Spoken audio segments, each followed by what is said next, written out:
Hey there, Greeley. This is the Locals Only podcast. I'm your host, Jamie Eklund, a local business person and real estate agent here in Greeley. And today we are going to be talking about seller concessions. And so we have the pleasure of having James Clifford with Guild Mortgage on today. Welcome, James. Thanks, Jamie. Glad to be a part of this. Yeah. So as a real estate agent, I feel like I spend a lot of time talking to people about seller concessions, and there's a lot of confusion out. And so I wanted to spend a little bit of time talking through what seller concessions are, what they can be used for, and all the rest. And so when I talk to somebody about seller concessions, I have my way of explaining, but I want to hear how you explain it. What are seller concessions? The way I explain it to clients, first of all, I always say definitely make sure you talk to your realtor and get them to explain it as well. But the way I explain it is a client makes an offer on a house. Let's just say it's for a certain dollar amount. And then as part of the contract, you ask for some of that money back to you to be able to use in a variety of different ways. Cover closing costs, etc. So that's how I kind of, the 10,000 foot view of it, explaining that is I try to keep that simple in that way. Yeah. And a lot of people get confused because they're like, well, why don't we just ask for a lower purchase price versus seller concessions? And I always say, well, it's leveraging the cash that you have and leveraging the ability that the sellers have to give you a little bit more cash to do something with, whether it's, different things that we'll talk about in a little bit. But, and this is where you and I spend a lot of time brainstorming on different scenarios with buyers, and some scenarios do require this seller concessions. But the thing that I always try to help my buyers understand is we can need certain seller concessions, but that doesn't mean every property is going to be right for them, because some properties, like if it just hit the market today, it's going to be hard to get seller concessions, because from the seller's side, if the property is selling for $500,000 and you ask for $410,000, or you ask for $500,000 with 10,000 concessions, from the seller's side, it doesn't matter. It's they're taking a $10,000 price hit on that property. And so asking somebody for $10,000 less than what they're offering might be hard in some cases. Agreed. But we are in a market where there's a lot of properties that have sat on the market for a long time. There's a lot of motivated sellers. And so getting seller concessions is very possible with a lot of different properties. So what does the process look like then to get seller concessions? I think it's important to point out two parts of this process. The main process of getting it is through the contract and through running the contract that you guys do as a realtor with your clients.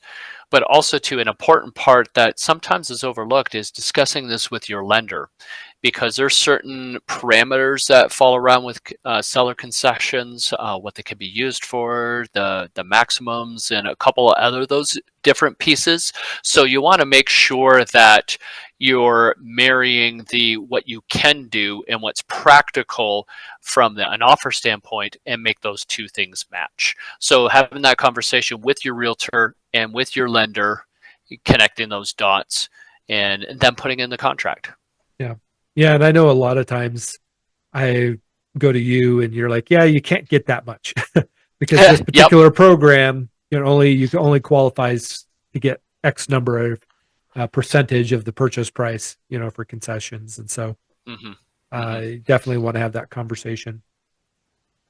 The other thing too, I found that it works sometimes when we're crafting the offer, we're putting that offer in for buyers. Sometimes we can actually offer more than what they are asking for the property, and then get the additional amount back in concessions. From the seller's side, when I have that on a listing and I have people that do that, I always caution them too, because sometimes we can run into issues if it won't appraise for the higher amount. If we need 10,000 and the property just came on the market at 500,000 and we offer 510 with 10,000 concessions, essentially we're giving them $500,000. Will the property appraise for 510,000? You know, Right. that's one of the big questions. And that's where, from my perspective as a buyer's agent, I usually want to do a little bit of research beforehand to make sure I know, Yep. Generally speaking, at least, that I think the property will appraise for that higher purchase price. Yeah, you have some realtors out there listing things a little bit on the high side, or actually, quite frankly, way on the high side.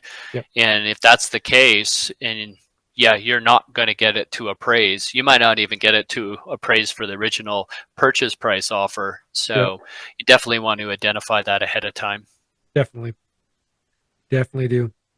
All right, so we've put in the offer. We ask for some seller concessions. So the seller, they're going to give us some money back to use. What can we use that money for? You can actually use it for a variety of different things. Really, you can use it for anything related to closing costs. So some people use it to buy down their interest rate. Some people use that to cover the upfront taxes, upfront insurance, or other lender fees. Those are acceptable. So some people do a temporary buy down as well. That's kind of a popular thing right now to be able to use those seller concessions for. So it's a variety. And oftentimes it's a mixture of all these different things, kind of a little bit here, a little bit there, and making that financial picture look the best possible. Okay. So can it be used to replace part of their down payment?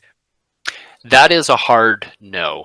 That's pretty much the only thing that they can't really use it for is for down payment. Also, you can't use it for paying off taxes that you owe on your federal tax return and things like that as well. It's pretty much just for anything related to those closing costs.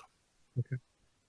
Let's say we have some extra closing or extra concessions coming our way, and it's like a patio home that has a pretty expensive HOA. Can we prepay like a year's worth of HOA costs in some cases? Yes, you can. Yeah, that'd be pretty sweet. So I haven't done that before as far as things go, but to my knowledge, yes, you can. All right. So, all right, cool.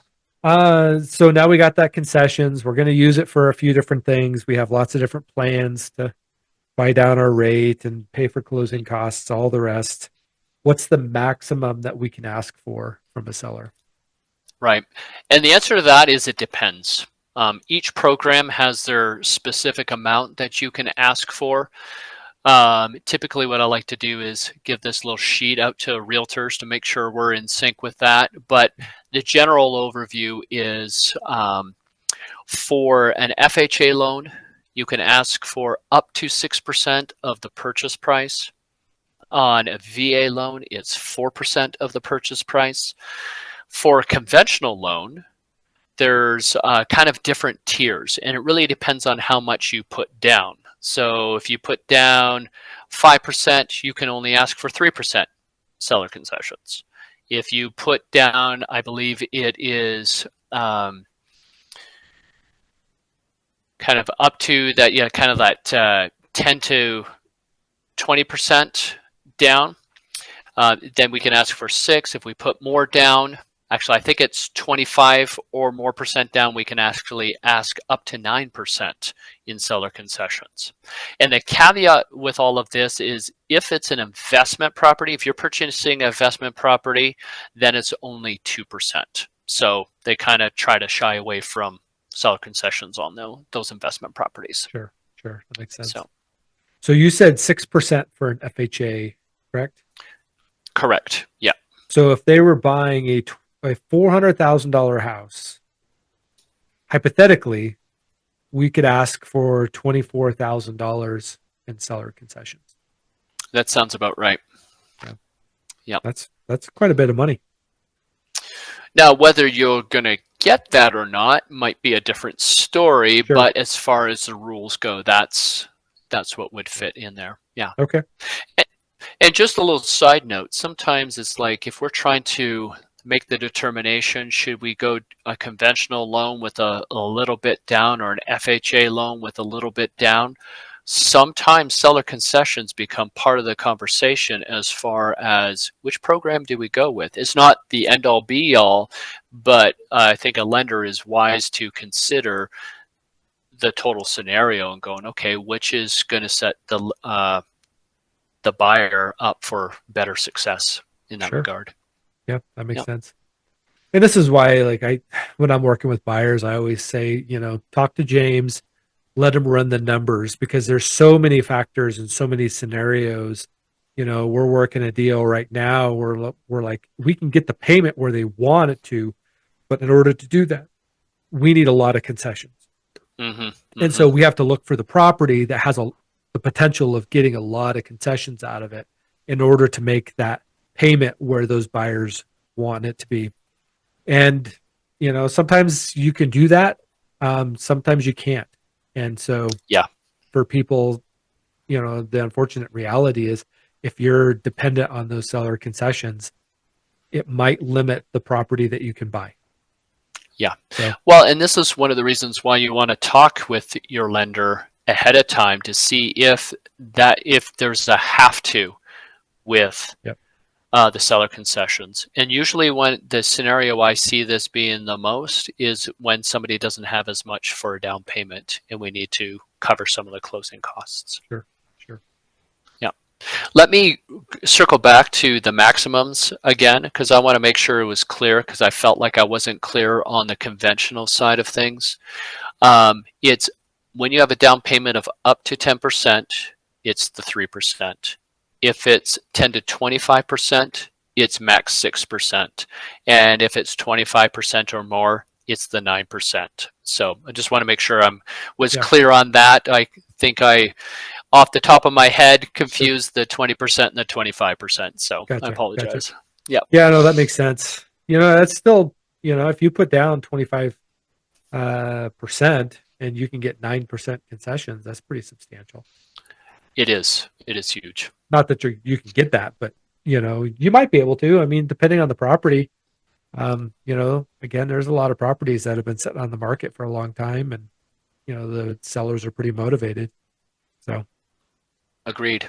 And it's the percentage is based on the purchase price and not the loan amount as well. So if you have a lot down and you can get some good seller concessions, you could do some fun things with that. Yep, that makes sense. So, in your perspective, what are the cons for seller concessions? In my estimation, there are few, but I think the biggest one is the fact that it is a barrier from the seller accepting the deal. I think that's the biggest one. Typically, if you're getting seller concessions as a lender, I can use that in so many different ways to make your situation better, especially payments better, keep more money in your pocket as far as things go. And quite frankly, it might be the difference between getting you qualified and not getting you qualified. So again, it comes down to what is the seller open to as far as that goes. At least that's from my viewpoint. What about from your viewpoint?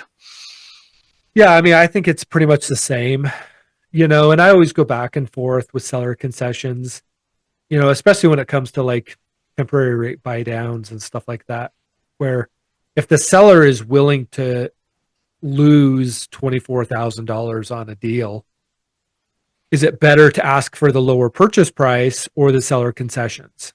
And this is where we have to compare the apples to apples scenario with a buyer, because if the buyer refinances that property in 3 or 4 years or 5 years or 10 years, and they bought the property at $400,000 with $24,000 concessions, they're going to refinance that property at $400,000 minus what they have bought down on their payments. Whereas they buy the property for $24,000 less than $400,000, so $376 or whatever, they're going to refinance that at 376 minus what they're, you know. And so it's like, well, they just have to know like what's the best scenario for them, and especially in scenarios where they can't buy the property if they don't have seller concessions. Then I'm always like, yeah, then it's better to have seller concessions, buy the property, because Right. refinancing your rent, you have nothing, right? Like that's 100% Yep. interest. And so at least at that point, you'll have something to refinance. But then there's some scenarios where I'm like, it might not be wise for you to go down that path. We may just ask for the lower, purchase price. Maybe good. So, and trying to get, from a listing agent, from the seller's perspective, kind of like I mentioned before, the thing I don't like about concessions from their side is if it doesn't appraise and the buyer is dependent on those seller concessions, in order to make that deal go through, we may have to lower our purchase price to make it happen, which means that they're just taking just that much less to the closing table. And sometimes it just makes deals blow up, Okay. Well, and two, let me ask you this question from your standpoint. If they ask for seller concessions and the appraisal doesn't come in what we needed it to, what are the options at that point? Yeah, I mean, there's a few options depending on the buyer's situation, right? The buyer always has the option to bring more cash to close and make up that gap.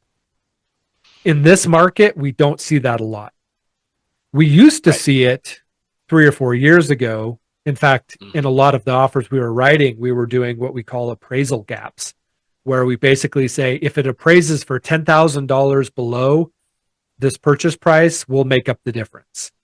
That was 3 or 4 years ago. We're not seeing that. I haven't seen that in 2 years. And so that's a pretty rare thing right now. And what I'm seeing is if it doesn't appraise, we go back to the sellers and say, okay, sellers, we need you to lower the purchase price. Now, if the buyers are able, sometimes we try to split that difference. A lot of buyers in this market just aren't able to do it. And so sellers are going to have to, lower their their purchase price and get less at closing. I've got a listing right now where I told them it's overpriced, and I'm like, look, guys, it's not going to appraise for this. And so even if we get an offer and they have to get a loan, they're going to get an appraisal. The appraisal is going to come in low, and we're going to have to take less. And so that's what they wanted to list it for. So that's what it's listed for. But they understand that, we're going to have an appraisal issue. And that's usually the big thing. And I would say maybe 9 times out of 10, the seller agrees to lower the price. It does. There are some times where we just can't get past it. Right. And it ends up killing the deal. But usually the appraisal is so far down the transaction process that the seller is pretty motivated to work something out. Gotcha. Emotionally invested at that point, and they, putting it back on the market might be a little deflating at that point. It will. And the reality is for them is, will they get a better offer that might not have an appraisal issue? Well, chances are you're going to have an appraisal issue. Yeah. You may be able to get an offer that doesn't have concessions, but most of the offers that I see right now are asking for concessions. So what do you think the percentage would be of people asking for concessions right now, especially non-cash buyers? Yeah. I would probably say in the last 6 months, probably 85 to 90% of the offers that I've received have had concessions involved. Gotcha. So that's a pretty high mark. And most of those are getting accepted, do you think? I don't know that most of them are getting accepted. I know I've written some offers with some concession amounts that have not been able to get accepted. Um, some sellers just don't want to. Right. Um, I think after a while they'll be willing to because they start to realize that this is inevitable. But um, Okay. yeah, some do, So some it really, don't. Yeah, so it comes back to how long has the house been sitting on the market? It's been sitting on there for a day or two. Yeah, you're probably not going to get seller yeah, concessions, but if it's been a lot longer, yep. maybe. Well, and that's just a general rule that I use to figure out like how motivated a seller is. I put in an Hmm. offer for some buyers, a few months ago on a property that's been sitting on the market for a really long time, and we asked for quite a bit of concessions, and they just flat out said no. Yeah. They weren't willing to budge. And then I got one under contract last week, and it was a listing of mine, and it was on the market for a few days. We got an offer on it, and they asked for some seller concessions, and we said, yeah, that's fine. So Okay. it really just depends on the It sellers. just depends. Yeah. Yep. All right. So any other positive things to note about seller concessions? Yeah, I think because of the just the flexibility getting seller concessions can offer, I think it should be part of the conversation. But I think, again, to your point, it's sometimes makes sense and sometimes doesn't. But, I think it should be definitely a part of conversations. Yeah. It definitely seems like a lot of buyers right now are taking advantage of the seller concession thing. Yep. What would be a situation in your mind that seller concessions just doesn't make sense?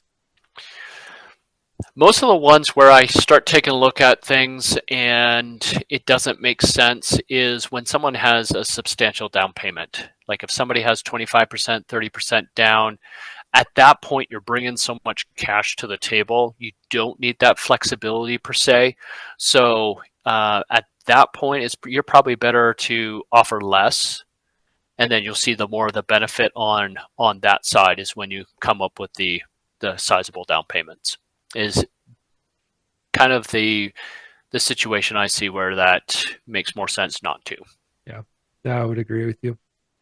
I would agree with you. If you have a lot of cash, you're typically fine. Yep. All right. Let's see. Anything else to note about seller concessions? I don't know. I think sometimes people will ask the question, how do I know that I should ask for seller concessions? And there's no straight answer. I think you just have to dig into the numbers. You have to dig into the unique situation and go, if we got seller concessions, here's the impact. If we didn't, here's the impact. And then make a decision Yeah. based from there. So that's kind of the way I approach things. Again, not every situation is created equal. So do the due diligence, sit down, crunch numbers. A good lender will do that for you, and just make sure that you're not missing on a great opportunity to put yourself in a better financial position. Yeah, I feel like you and I have a lot of these conversations with buyers, Yeah, we do. and I'll send you properties that we're looking at, and I'll say, here's a scenario. If we got $10,000 concessions on this property, what would their payment look like, and what would their down payment need to be, and all the rest. Hmm. And then we craft something for the buyer, and we say, here's an option, here's a scenario with this particular property that might work. And I feel like that's usually pretty helpful for buyers, when they can say, oh, but if we ask for more concessions, then it lowers our payment amount, or it lowers this, or we have to Yep. bring less cash to close and all the rest. I feel like that's helpful. And sometimes too, it's okay. I really need this to replace the carpet, or to do this, or Yeah. this moving cost, and sometimes getting the seller concessions will keep more money in their pocket so they can also accomplish that instead of waiting 5 or 6 months to be able to do that or get more debt, which you after you just added a mortgage is not necessarily the best thing to Right. do. You're just Yeah. adding more and more payments. So just giving that Yeah. flexibility. Yeah. Well, and I feel like a lot of people confuse to like carpet allowance and concessions. Because I mean, a seller can't give you anything other than concessions. Right. Unless they're going to replace the carpet before closing, they're just going to give you concessions for you to replace the carpet. But I think part of the confusion that buyers have is they're like, okay, so that's just going to be a check to me that I can use and go take it to the carpet store. And I try to help them see is like, well, it's not, it doesn't really work that way. It Yeah. just, it just lowers the amount of money that you have to bring to closing so that you can take the money out of your account and go buy carpet. Right. Did And I that's mostly explain that correctly? yes, and I think it's all about just the regulatory rules and how they're framed and how they're structured. We're wanting to accomplish a certain thing. In order to accomplish that, we have to do it this way in order to be compliant with the regulations that exist. So yes, and that's kind of the reason for it, and yeah, how that functions. Yeah. And again, I think a lot of the regulations came from '08, where there was some Agreed. crazy stuff that was happening. Yeah. I know I'm a people big that would go to closing and that they would get a check for $20,000 and not have to put oh a I just dime into it. I just got paid to buy my house. That's a I good know. deal, right? Yeah. It was great Well, until they had to sell their house and they were upside down right away. yeah, which happened unfortunately to a lot of people. So Yeah, it I'm really a did. big believer in creative thinking, but it has to be creative thinking with a purpose and be able to set them up for success. A lot of Yeah. the creative thinking in '08 was a little counterproductive. Yeah, and that's where I kind of feel like even the term creative makes people shudder a little bit because they're like, Agreed. ooh, like, are we talking bad things? I know when I've talked to people about like buy downs and stuff like that, they think like an adjustable rate mortgage and stuff like that, and or Mm, creative financing, and they're like, oh my goodness, like that's a horrible thing. I'm like, well, yeah, it is a horrible thing if that's what we're talking about, but that's not. So, that's not. Yeah. all right, anything else on seller concessions? No, I think we covered it really well. I mean, there are nuances, but I think, the nuances will come out as you talk with your lender to kind of figure out what's right for you. So, Yeah, sounds good. This is honestly just another reason why I think having the dialogue between the lender and the realtor is really important to help that 100%. buyer see what their options are and to give them some creative solutions Hmm. to fix their problems Exactly. or Yep. achieve their goals at least. Yep.